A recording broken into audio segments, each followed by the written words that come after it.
Hi, I'm Jay, and this video is caused by the dangers of friendship. My friend Nate Terencio and I go back a few years now. We first met while both doing work for the same website, wound up co-hosting on a podcast together, and we've remained friends ever since. Here we are, angering the great Ubisoft beast. As you can see, we know how to have a good time. Nate is a great friend. We support each other in our respective endeavors, and I think very highly of him and his opinions of what I do and make. And so, when I saw that Nate had sent me a game for the longest licensed voyage, and when I saw what it was, I knew he wanted me to have a good time with it, and I want to do right by my friend, and find something worth enjoying in the thing he has bought me. That will not be easy in this, the case of Garfield Kart.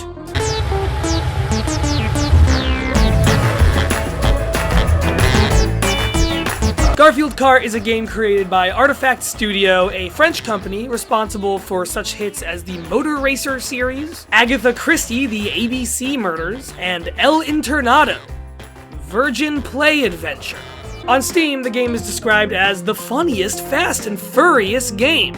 Is this implying some sort of crossover? Or maybe just a cry for help from the poor souls at Artifact Studio who want so desperately to be working on anything else? Though I can guess, I don't know what work is like for the folks of Artifact Studio. How could I? I've never worked in game development, I've never even lived in France. But what I have done is played a lot of games, and a lot of this game. And what do I have to show for it? Well...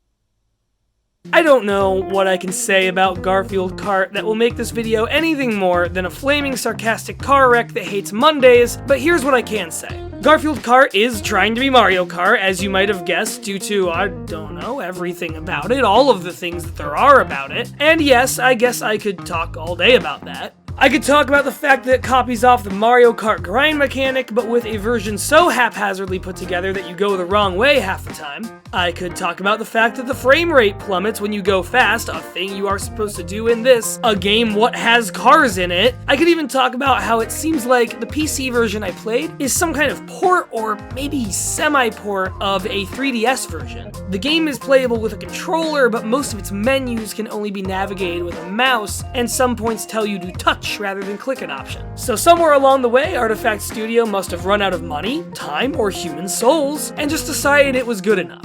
So yes, sure, I could talk all day about these things.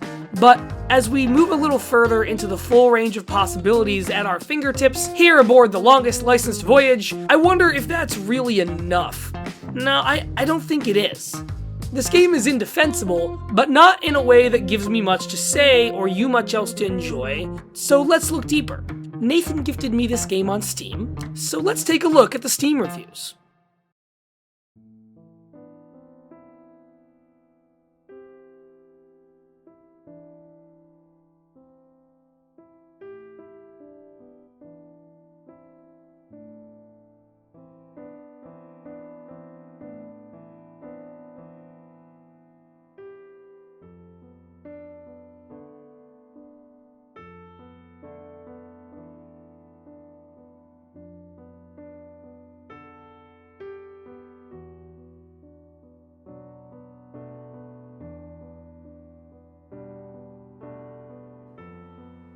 Have you ever felt like Donald Glover in that Community scene that turned into a meme?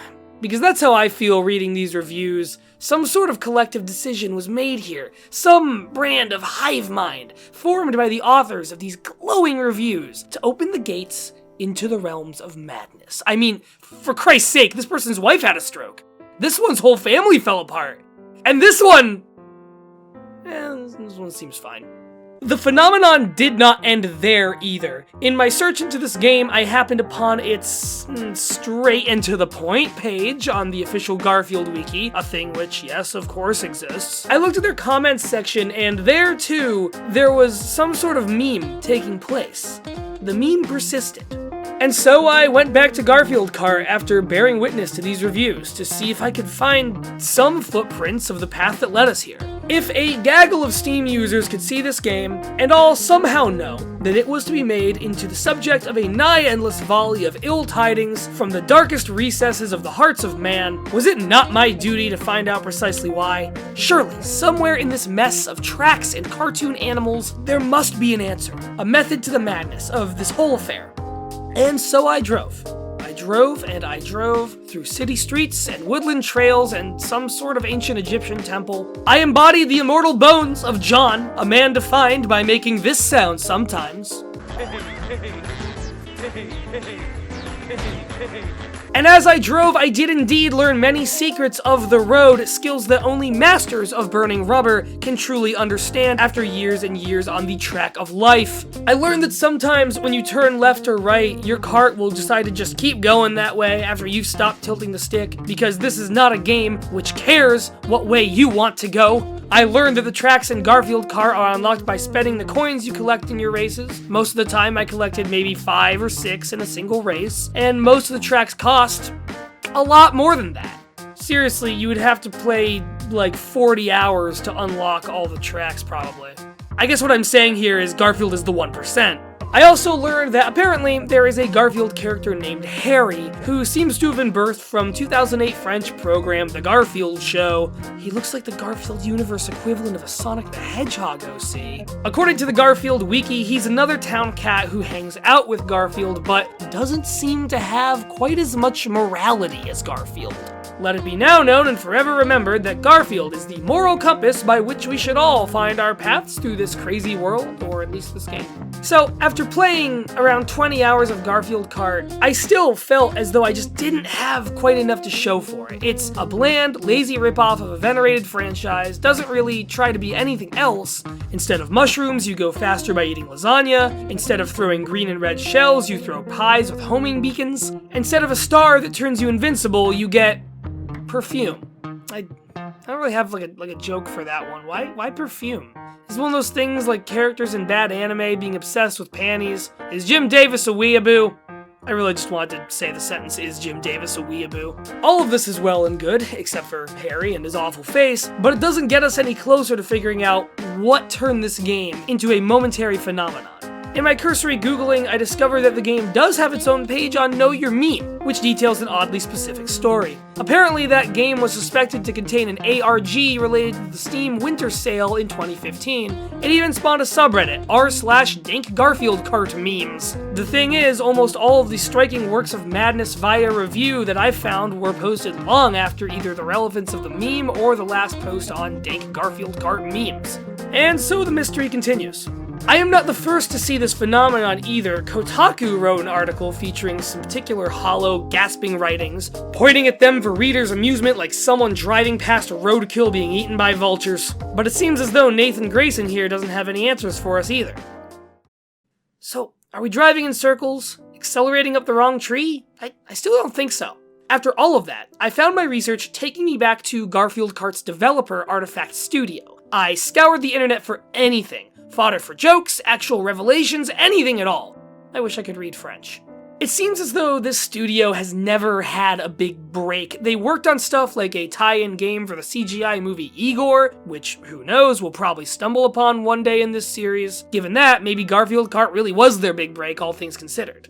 But why make it a clone of something else then? This is something that I think really exemplifies the bad rep licensed games get, the reputation that is part of the reason this series exists. Garfield Kart is one of any number of licensed games that is just copying the homework of a better thing.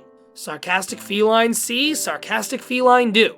Is this it, then? Is this the reason for its explosion of reviews out of the mind of a 14-year-old Redditor touched by the voice of an elder god? Is the fact that this thing is so shamelessly a cheap, barely functional knockoff the reason that it at some point became a meme? And if so, who's responsible? Who's really pulling the strings? What kind of lasagna were the folks at Artifact Studio dining on one night when Jim Davis came to their table with a deal to make? In my troubled studies, I found myself turning again and again to many questions, some more dubious than others, but none more prominent than that of Harry, the Sonic Forces character of Garfield lore.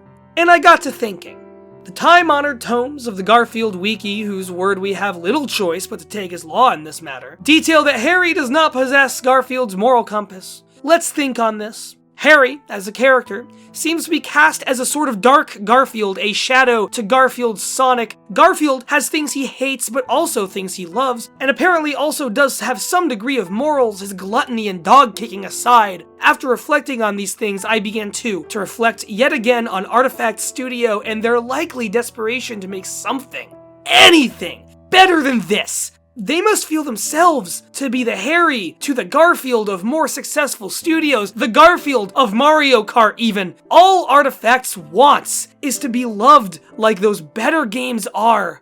All Harry wants is to have a home and comfortable life like Garfield.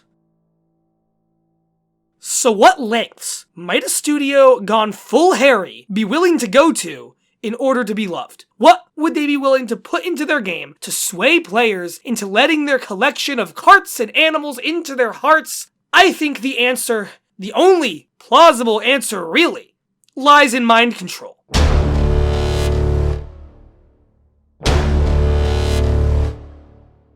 Something about this game, something in the sinister DNA of Garfield Kart, was designed to sway players into declaring their love for it. No matter what side effects on them in the process, Artifact Studio is responsible for every one of these people's ruined lives, all for the sake of wanting to be adored. Wanting to be seen as something other than the studio that did work on Shawn Johnson gymnastics for the Nintendo Wii. The weird reviews, the 2015 moment of notoriety that birthed a dead subreddit, all of it birthed from Artifact Studio's desire to be loved. Garfield Kart is an act of desperation, a cry not just for help, but for salvation. With each rev of a motor, each accidental veer off the track, Artifacts is asking for forgiveness, for a second chance.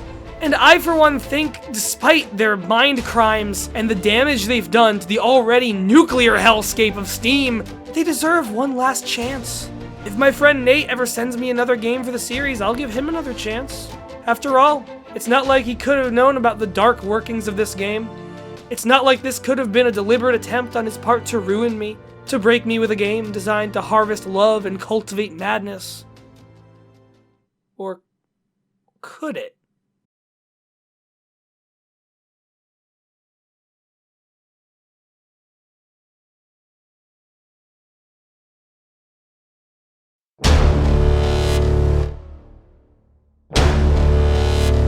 Son of a bitch!